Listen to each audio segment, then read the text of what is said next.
Hi, everyone. I'm Alan Garber, the Provost, and let me add my welcome.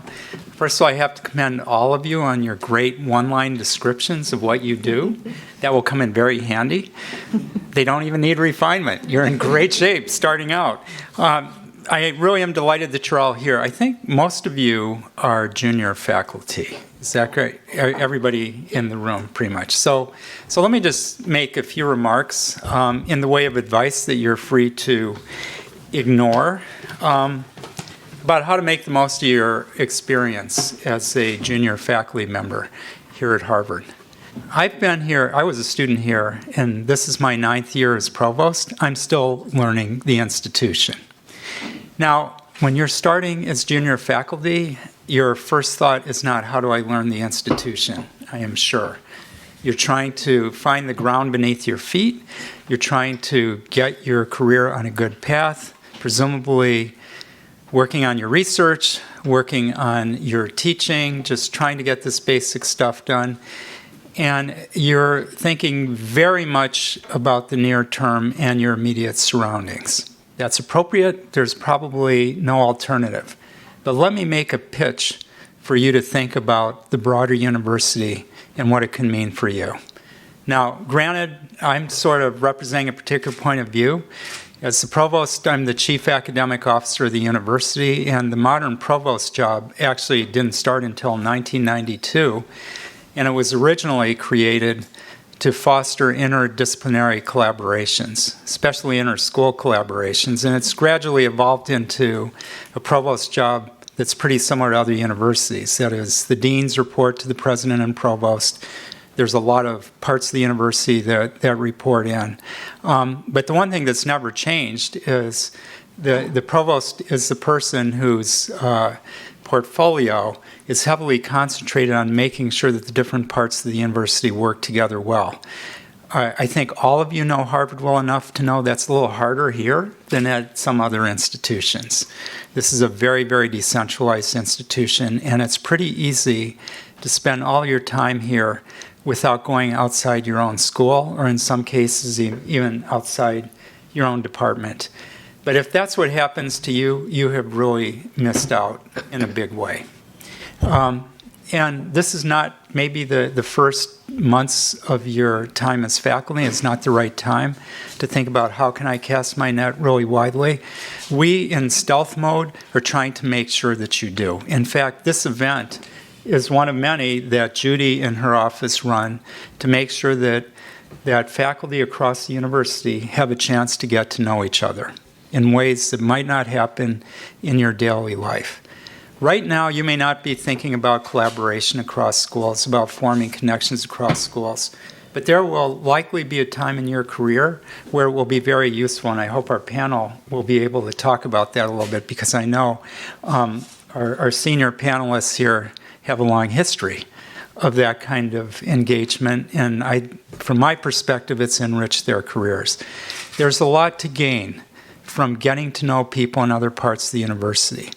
There are also resources. If you're a lab-based scientist, you're probably most focused on what you have nearby in your department, possibly in your school. But there are resources that might turn out to be important in the future that don't seem so relevant today. If I might brag about Harvard a little bit, we do have the largest university library in the world. It's the 4th largest library by collection size in the world.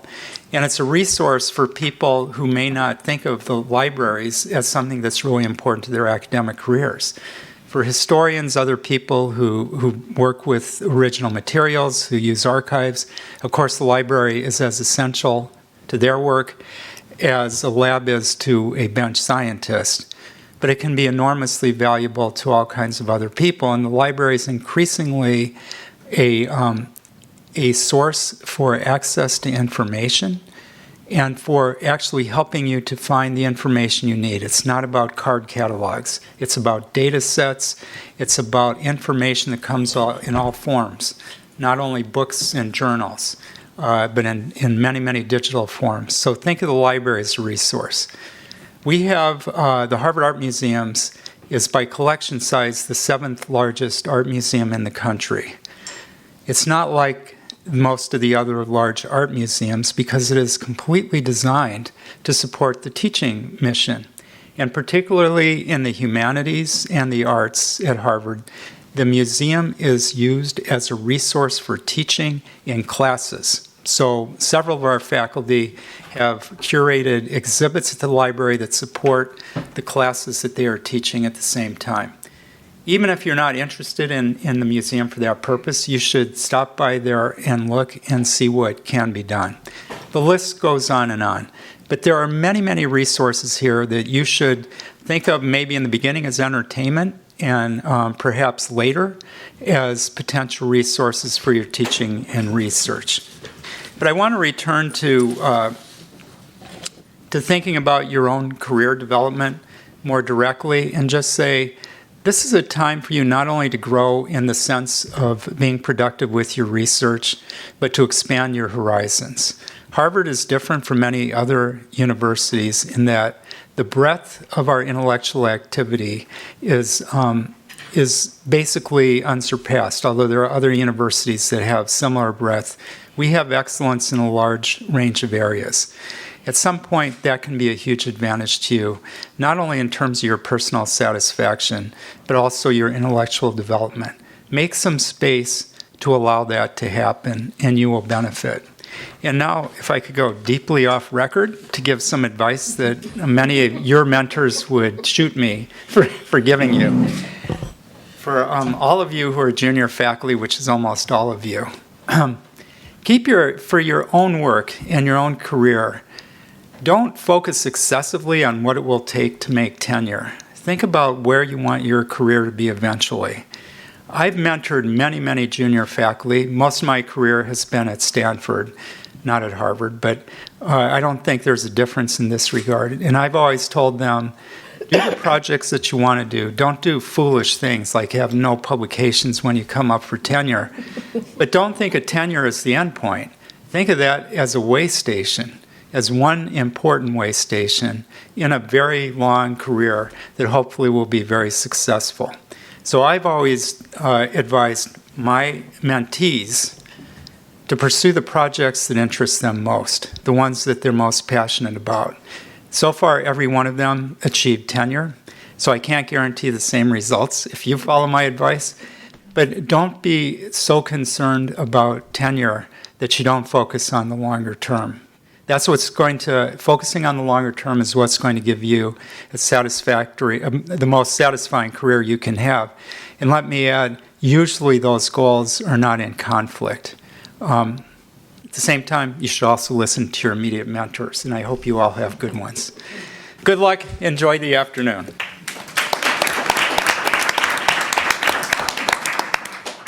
Thank you, Alan. So let me just open it up with a few words, sort of somewhat along the same lines that Alan said, but also in the spirit of teeing off the panel that's going to come here. I have spent my entire professional career at Harvard.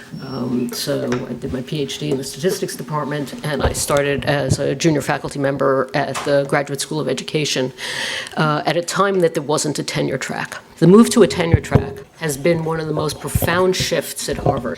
And today we have, I'm very pleased to say, my predecessor, Evelyn Hammonds, who was the first Senior Vice Provost for Faculty Development and Diversity. And part of the mission of our office is to make Harvard be a fabulous place to be a faculty member, but in particular to support our tenure track faculty. And this year, I'm pleased to say, we have finally gotten to the point that every school at Harvard has a tenure track. The Graduate School of Design was the last school to move to a tenure track this academic year, and that's a huge shift in the investment of the university in the talent that you see in this room. And the kinds of programs that the university provides to support our tenure track faculty, whether they're academic programs or whether they're support programs, are all designed to help you succeed in your career. But there are a few things about Harvard that I think it's worth noting. The first, and Alan alluded to this, is that Harvard is huge. We have in our affiliated hospitals about 11,000 faculty. In fact, we have so many faculty we don't even count them anymore. It's about 11,000, 11,500, give or take a few hundred faculty. And then in both our medical school quad, but also the schools that are represented here, we have about 1,500 ladder faculty. About 1,100 of them are tenured, and about 400 are tenure track, like yourself. Because it's large, it can be hard to get to meet people, and this event and future events that our office holds provide you with that kind of opportunity. And then when Dustin Tingley speaks, he will talk about the electronic version of that opportunity, but I'll let Dustin do it. Second point I want to make is that we are increasingly diverse. I was talking to people just before about what this room would have looked like. Well, we wouldn't have had this event when there was no tenure track because we didn't invest in our junior faculty. But the room would have looked quite different than the room does today. I will say that the faculty now, representation of women on the faculty is now at 31%. Representation of minorities on the faculty is at 24%. Both of those are all-time highs. So every year we make steady progress towards increasing the diversity of our faculty. And in terms of this year's entering class, it's especially diverse. Nearly 50% are female, 48% to be specific, and 40% are minority. And another point that's worth mentioning, although most of our new tenured faculty aren't here, one of the reasons they're not here is that 80% of the new tenured faculty in the entering class this year were promoted from within. That's a very different story than the Harvard of the past. The third thing I want to say is that we're increasingly one Harvard. You'll hear comments about, quote, the tub system, how decentralized we are. Alan made some comments about that. But part of the changes that came with Drew Faust's presidency and then continued by President Bacow is to have the university really be a university where there's a collective, where people can engage not just in their department and school, but also across the university. And part of today's event is especially now listening to people, but also afterwards with a reception with partners and spouses. I hope you get a chance to talk to some of the people who are here and begin to establish connections, because you'll see these people over and over again and start to build those ties. So with that, I'm going to turn the program over to my colleague, Elizabeth Ankarana, Assistant Provost for Faculty Development and Diversity. She'll introduce our panelists and get us going. Thank you.